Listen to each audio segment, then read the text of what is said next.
And before I ask this question, I do want to poll the audience.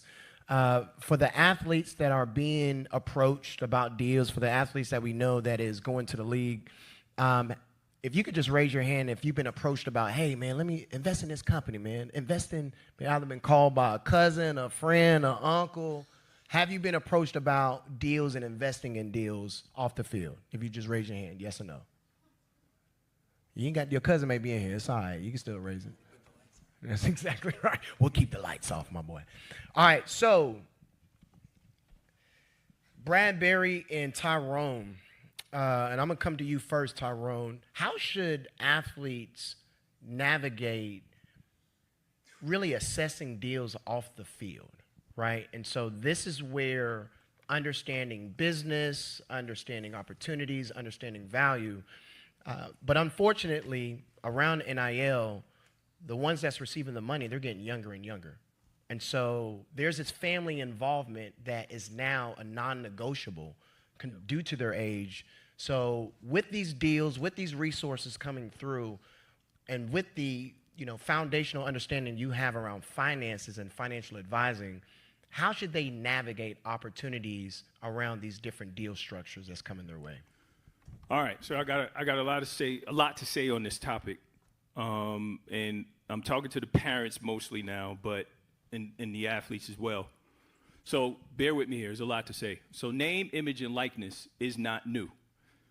So I'm negotiating a contract now for a project that I'm going to be recording for something, and name, image, and likeness is in all the contracts that you do when they are using your likeness in the video.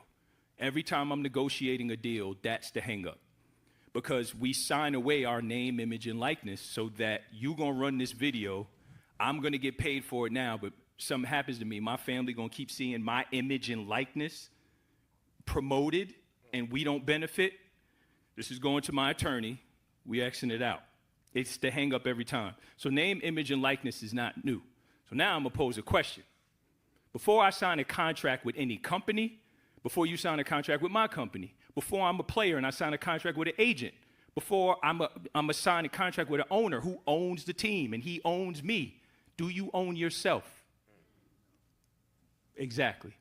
Everybody in here, when you get done later, go do a Google search on your name and do it once a month. And for the athletes and those that generate their name generates images and likenesses online, look how much hits and clicks that get. Take that number, write that number down. Have the mama, auntie, whoever going to be sitting at the table, the father, the uncle, have that part of the conversation with it. That's the image part. That's what my name, my brand, what I've done. All your articles, all that other stuff. Those of us of a certain age used to go and get the newspaper and clip it out, right? Now you can pull all that stuff up. So I'm not even getting to the point of talking money, coaches, nothing like that. I'm doing all of that now. Again, I'm talking to the family structure. We're talking about ownership. Own you first. So if you don't own, if I'm coming to your house, and I've been saying this to a friend of mine, his nephew, 5-star, just signed a ridiculous deal to go to Texas A&M, left Indiana. And he was texting me like crazy. I said, before he talked to anybody else, do all these things. That kid saved so much money, and he negotiated for the bag. Right now, negotiation. So let's talk about negotiation. You don't need nobody, you don't need anyone in the room for that. These are basic things. Once you have, again, fluent on money, talking the language of money, you can start to negotiate in a way where they know the money talk, I'm not for play. We're going to talk about negotiating a deal where if I sign to you, then you agree not to recruit another player in my position over this. Like, you start talking that talk. Because once we get to the money, I'm going to run you out the room.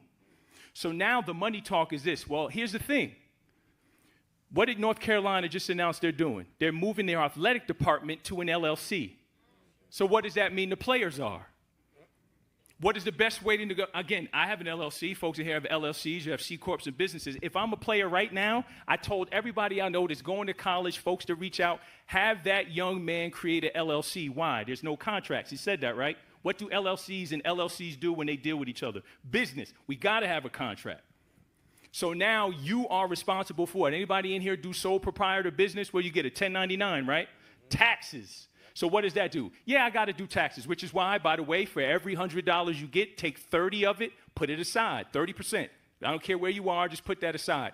For any athlete that's not taking out taxes or whatever. But here's the thing.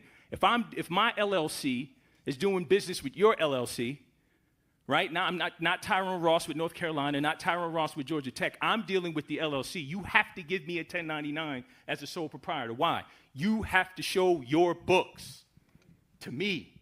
And if you don't, there's repercussions for that. I'm not talking money yet.